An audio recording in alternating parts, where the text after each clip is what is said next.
किसी ने क्या खूब कहा है, जिंदगी जीना आसान नहीं होता, बिना संघर्ष कोई महान नहीं होता। जब तक ना पड़े हथौड़े की चोट, तब तक पत्थर भी भगवान नहीं होता।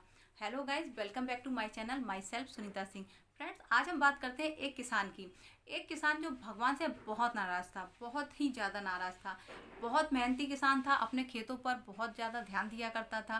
पर वो जब भी अपनी फसल को उगाया करता था, उसकी फसल हर बार बेकार हो जाया करती थी। कभी उसकी फसल में सूखा पड़ जाया करता था, कभी अनावश्यक रूप से उसकी फसल में बाढ़ आ जाया करती थी, बाढ़ की वजह से ख़राब हो जाया करती थी।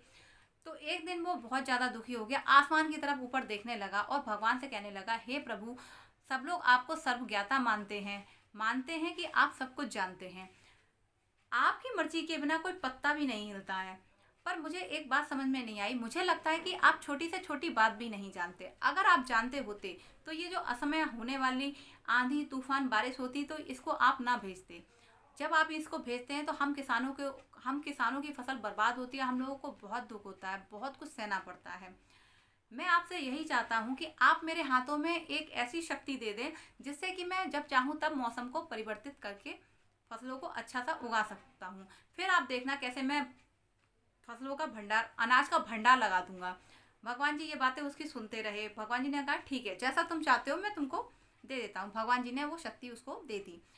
फिर किसान ने अपने खेतों में गेहूं की फसल को बोया और जब उसके फसल को जब धूप की ज़रूरत होती थी तो उसने धूप वाला मौसम किया।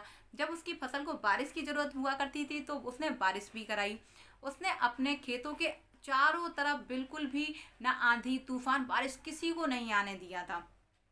बाढ़ जैसी स्थिति उसने बिल्कुल भी नहीं बनने दी थी। उसकी फसल बहुत अच्छी हुई थी। उस वर्ष उसकी फसल देखने लायक थी।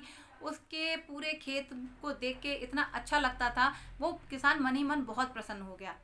वो बोला कि इस बार मैंने इतनी अच्छी खेती की है कि भगवान मेरी सफलता को देख के खुश हो जाएंगे। मेरी सफलता को देख के उनको ये नियम जरूर बदलना पड़ेगा। फिर क्या था, उसकी फसल कटने के लिए तैयार हो गई थी। जब वो खेतों में गया और फसल काटने के लिए जब उसकी नज़र अचानक ही गेहूं की बालियों पे पड़ी और उस बालियों को उसने खोल के देखा तो वो बहुत ज़्यादा दुखी हो गया। वो दुखी इसलिए हो गया था क्योंकि उसकी जो बालियां थी उसके अंदर किसी भी बाली में गेहूं का एक भी दाना नहीं था। वो फिर रोने लगा, चिल्लाने लगा, दुखी हो गया, भगवान के सामने फिर सर पटकने लगा, हे प्रभु, आपने मुझे मेरी किस गलती की सजा दी है? आपने ऐसा क्यों किया? भगवान बोले, पुत्र, ये तो होना ही था। तुमने अपने पौधों को संघर्ष करने का मौका ही कहाँ दिया।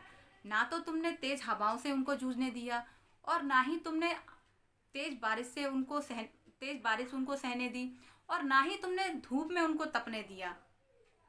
तुमने एक भी परिस्थिति का सामना, एक भी चुनौती का सामना अपने पौधों को नहीं करने दिया। इसी वजह से तुम्हारे ये सारे पौधे अंदर से खोखले रह गए। जब तेज आंधी तूफान और तेज बारिश आती पड़ती उन पर, तभी ये पौधे अपना अस्तित्व बचाने के लिए संघर्ष करते। और जब ये संघर्ष करते तब उसमें एक बल पैदा होता, जिसमें शक्ति होती, ऊर्जा होती। और यही ऊर्जा फूटती तेरी बालियों में, गेहूं के दाने की तरह जो नहीं फूट सकी। अगर तुमने अगर इनको संघर्ष करने का मौका दिया होता, अगर इनको इन परिस्थितियों से जूझने का मौका दिया होता तो ये फसल तुम्हारी बहुत अच्छी हो सकती थी। इसी तरह फ्रेंड्स, हमेशा एक बात याद रखिएगा कि स्वर्ण में स्वर्णिम आभा तभी आती है जब सोने को आग में तपने, गलने और हथौड़े से पिटने जैसी संघर्षों से गुजरना पड़ता है, तभी उस स्वर्ण में स्वर्णिम आभा आती है। इस सोना कोई इसी तरह बिना मतलब में लटका के नहीं घूमता। जब तक वो सोना उस सोने में निखार नहीं आता ना, तब तक उसको कोई महत्व नहीं देता है। इसी तरह मैं आपको एक बात कहना चाहूँगी, जीवन में जब भी कभी विपरीत परिस्थितियाँ आए, चुनौतियाँ आए, उन सब का सामना आप संयम के साथ करें। जब व्यक्ति कोई परिस्थितियाँ, चुनौतियाँ आती हैं, उसका सामना जब धैर्यपूर्वक करता है तो वो व्यक्ति बहुत ऊंचाइयों तक पहुंच जाता है। इसलिए जितने भी सफल व्यक्ति हैं, उन सबके सामने चुनौतियाँ बहुत ज़्यादा आई। वो अपने लक्ष्य से, उनको कोई लक नहीं मिला, उनकी किस्मत अच्छी नहीं थी कि वो इतनी ऊंचाइयों तक पहुंचे हैं। जो व्यक्ति जितनी ज़्यादा ऊंचाई पर पहुंचता है ना, वो उतना ही ज़्यादा संघर्ष करता है। तो इसीलिए आपको बोलती हूँ, संघर्ष ही जीवन की आत्मा होती है। आप बिना संघर्ष के जीवन में कुछ नहीं कर सकते हैं। तो हमेशा खुश रहिए, स्वस्थ रहिए।